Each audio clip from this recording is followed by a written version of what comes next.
what would it give the community, and particularly the organizations? It would give them fuel. I mean, if you can redirect all that energy that would otherwise be spent in individual relations and sexual relationships and anger and jealousy and many other things, it's just great sublimation. Then it can be redirected toward, you know, the productive energy of building the organization, and it's spreading its influence in getting more followers.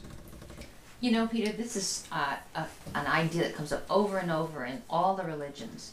And it's come, of course, you've just stated now that sexual energy bottled up gets expressed in other ways. Is that something we all agree? Yes. On? It's generally accepted in our society, I think, you know? And you've stated it very well. So do you agree with Peter that this requirement of celibacy would have freed energy for other things in this community? I want to say one slight sidebar thing, which is we've been talking about the negative ways that it can be expressed pathologically. Yeah.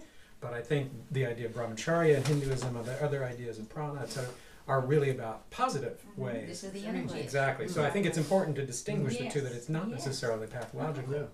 But the extension of that, and Peter and I were talking about this earlier, as it related to the different families, I think there was the element of competition too among the families. You know, if you were part of the North family, right? And you know, you had a good year, and you were doing. Were the other families doing? And so I think, you know, to the point that he made, as it relates to, you know, sublimation and the productivity, but yet there was also, I think, this element of competition, I think, among the families. Do you read it that way, Jerry? I don't know enough about the Shakers yet to know if there was actually competition. It doesn't look like real competition to me, but I think there is and Shakers switched families often. I mean, they were moved around, but they had a particular affection, I would say, for the people who were there, and sometimes for the landscape. And they talk about, oh, I want to go back to live in the North family dwelling house. I missed it. You know, I mean, there's some element of comfort when they get moved away and be able to come back. There's an easing of competition, even though each Shaker family was an economically independent unit. When one got in trouble, usually the other ones all bailed them out.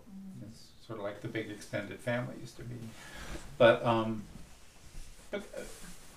that said, yeah, I think there was some of that about, you know, even the Shakers at Seventh Day Lake now, years ago when there were a few more there, a certain group of them had come from Alfred, Maine. And some were from Sabbath Day Lake, and you would hear, well, she was an Alfred Shaker. You know, I mean, you know, there was a difference in, you know, in class among even the small group of 6 or 7. You know? Well, she was the last of the Alfred Shakers. I think it also goes back to two different things: to united society, and also back to the whole idea of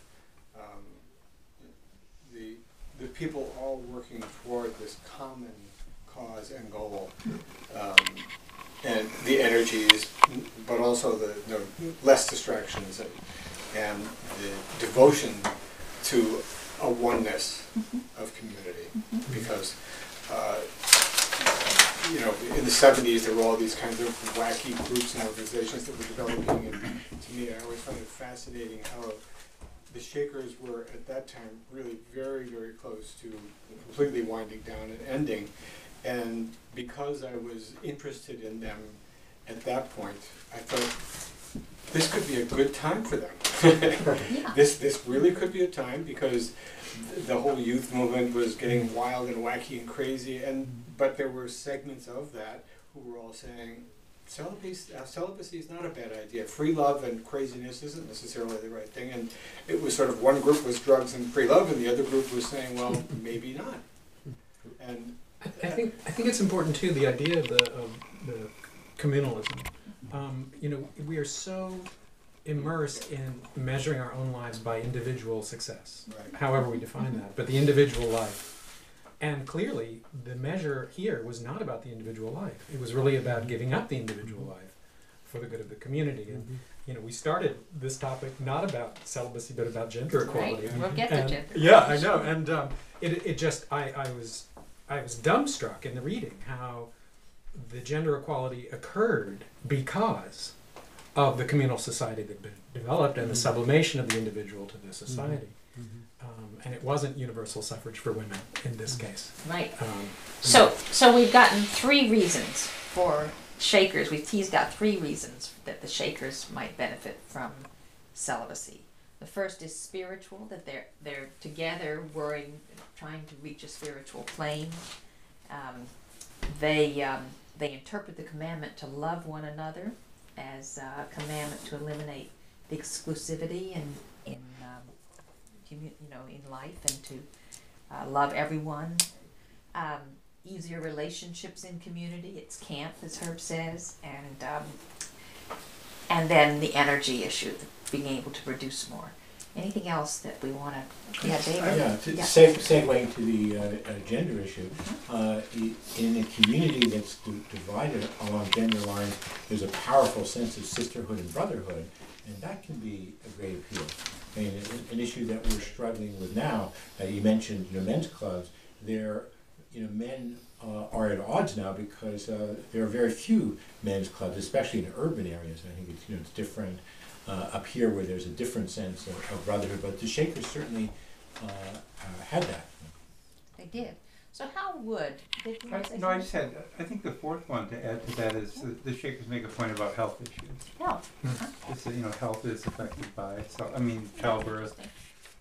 But it also goes with what Betsy was saying before about the time that the Shakers were flourishing. The timing was everything. That the country had come out of the revolution, and everyone was trying to look for a new survival as America as a country and an entity. And I think that it was some very smart thinking on the part of the Shakers to sort of focus on that, and then almost, not that they intended to it directly, but capitalize on it and build their world that way, because times are rough.